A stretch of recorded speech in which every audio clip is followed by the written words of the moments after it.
Biji pare kalau merah kayak gini tuh rasanya ada manis-manisnya, percaya nggak?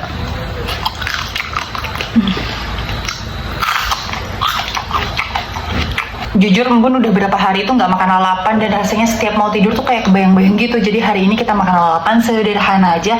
Ada cabai gendot, ada pare, daun singkong, ini selada air dan juga daun popohan. Mari maem.